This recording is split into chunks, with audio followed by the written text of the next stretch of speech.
All right, so 2016, you started to mention about some things going to be finished in 2016, 2017, the ballparks. Right. But what are some other things that you foresee happening? Maybe not specific businesses or practices, but what do you see some changes? One that I'm very excited about is a building that I sold last year, and that was the Grand Palace.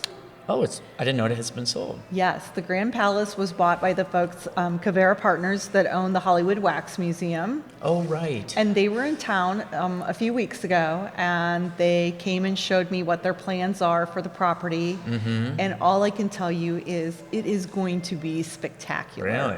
It's going to be so much fun. Yeah. There's going to be something for every age to do. And Gondola rides inside with rock climbing. How about that? No. Oh. But good try. Good try. That was a great try. Yeah. So I'm very excited about them. They're doing a little bit more of their due diligence, and hopefully by the middle of 2016, they'll be able to announce what their project's going to be. And they know what they're doing. So that's nice when you have somebody that isn't overly ambitious. Because I know it's been 3 or 4 years ago, it looked like that was going to get used for concerts and things like that. And that just didn't work out. I think somebody was in over their head on that. But these people know what they're doing. I love that about this group. They've taken their time. They've really looked at and studied what are we missing, what do we need, what will bring people to town. And so they've been very methodical, and I really appreciate about Robbie and Tej.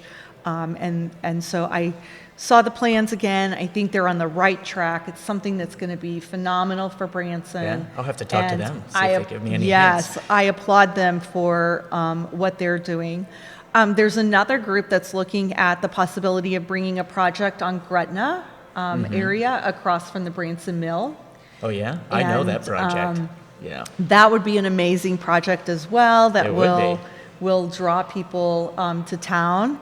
And I don't know if you're familiar with Topgolf, but Topgolf is taking off all over the country, and everybody, including myself, has said, I want a Topgolf in Branson.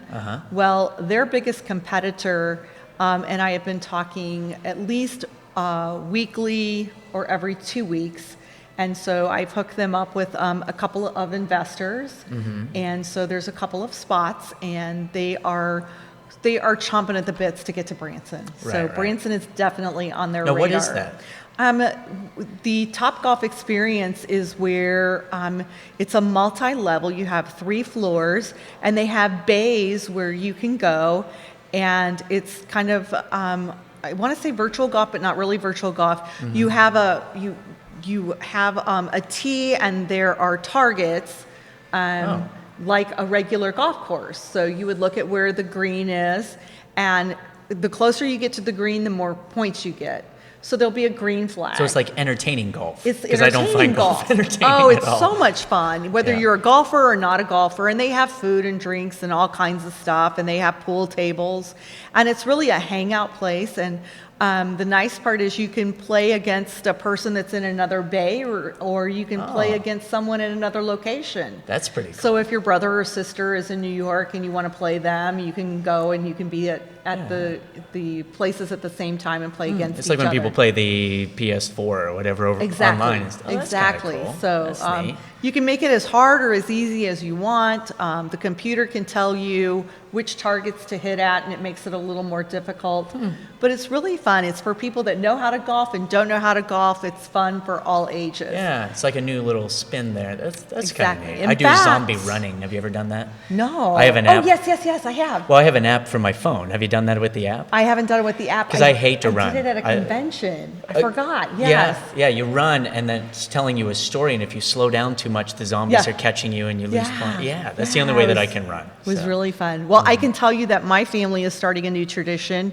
On Christmas Eve, we are going to be at a Topgolf location, and that's going to be our Christmas Eve with the family. Oh, that's cool, because you guys can get together from all around. Yeah, so Oh, neat. it'll be fun.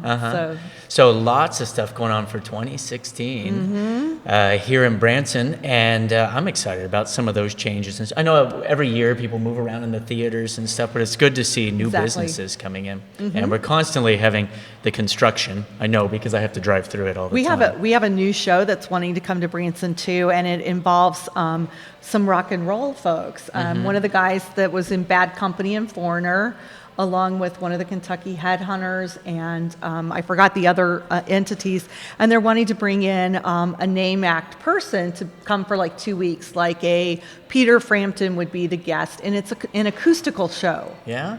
So it's a rock acoustical show, and so for the baby boomers, it's really great. I went and saw it in Nashville, and I met with some top booking agents in Nashville that are wanting to bring some big names here and really help. I need to share my idea with They you. see the vision that I have for Branson and getting it as a younger demographic. So stay tuned. It'll be a lot of fun things coming up in the next year or two. That's the key, is the younger demographic. That's why we started this. That's why we started this whole podcast, was to appeal to a younger demographic that's on the internet and wants to know what fun things there are in Branson, rather than when I travel, people still have that misconception of what Branson is. In fact, last year I was on some cruise ships, and they told me not to mention that I was from here because they didn't want to alienate my show. And that was weird to me. Like, we need to rebrand, I guess. The best thing this year is I had the opportunity to bring Philip Bailey, the lead singer of Earth, Wind & Fire, down to golf with me. And he said, I don't understand Branson, and what's the big deal of Branson? I said, at the end of the day, if you don't get it, I'll explain it to you. Within the first hour, he looked at me and said, I get it. See, the tourism group needs to pay me, because when I'm on the road on cruise ships, every meal I have to explain what Branson is. And then people are like, oh, yeah. And I get people that come to the showboat or see me around there, said, we came and saw you this year. This is why we came to Branson. If we can get you here, we can keep you here. It's just getting the people here. Right. That's the whole thing. That's the mission. All right. Well, when we come back, I have one more thing I want to talk to you about, and that's things that, questions that I've had from locals. Okay, that great. Maybe we can discuss. So Yay. we'll be right back. Thank you for supporting All Things Branson. Be sure to subscribe and stay in touch on Facebook and Twitter. Check back at allthingsbranson.com for the latest news about Branson, Missouri.